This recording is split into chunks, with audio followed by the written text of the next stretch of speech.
हैं आप तमाम लोग। उम्मीद करती हूँ खैरियत से होंगे। तो आज आपके लिए बहुत ही मज़ेदार से सालन की रेसिपी लेके आई हूँ। एक तरह का सालन खा के बोर हो चुके हैं तो कुछ नया बना लीजिए।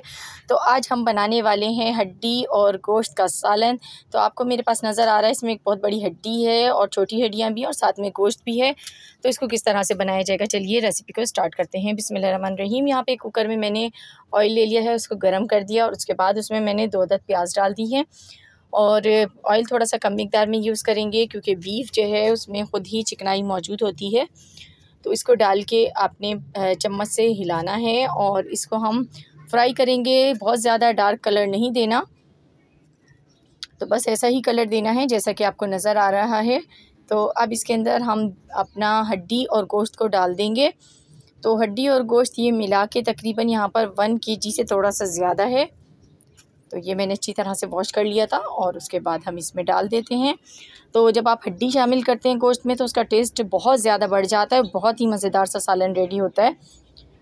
तो यहाँ पे मैंने सब कुछ इसमें डाल दिया। उसके बाद टमाटर लिए मैंने 2 अदद और ये बड़े साइज़ के टमाटर थे, इनको भी कट कर लिया। साथ ही कुछ मसाले डाले जिसमें धनिया पाउडर है आधा खाने का चम्मच, लाल मिर्च पाउडर आधा खाने का चम्मच, नमक आधा खाने का चम्मच और हल्दी चौथाई खाने का चम्मच है। और स्पाइसेस अपने हिसाब से ज़्यादा और कम आप कर सकते हैं, लेकिन ये नमक और मिर्च जो मैंने डाली है बिल्कुल परफेक्ट रहेगी। लेकिन अगर आप ज़्यादा खाना पसंद करते हैं तो मिर्चों की क्वांटिटी को थोड़ा सा बढ़ा दीजिएगा। लहसुन अदरक का पेस्ट डालेंगे 1 खाने का चम्मच और बस इसमें आप पानी शामिल करेंगे। और पानी इतना शामिल करना है कि ये गल जाए गोश्त। तो मैं इसमें तकरीबन चौथाई खाली कुकर मैंने छोड़ा है, उसके बाद इसे गलने के लिए रख दिया था। तो अब चेक कर लेते हैं। तो यहाँ पर देखें गोश्त जो है वो गल चुका है और पानी ड्राई हो चुका है।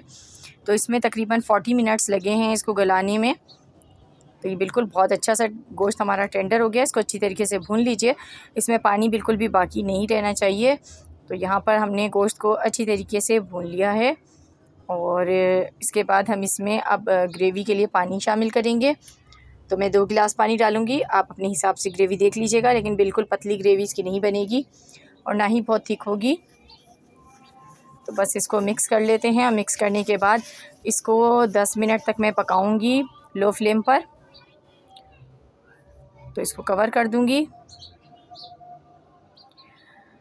तो देखें 10 मिनट के बाद हमारा जो सालन है वो तकरीबन रेडी हो गया है। और अब इसके अंदर हम आखिर में सबसे लास्ट में डालेंगे गरम मसाला पाउडर, आधा खाने का चम्मच डाल देंगे और इसको 1 मिनट पकाएंगे और उसके बाद इसको डिश आउट करेंगे।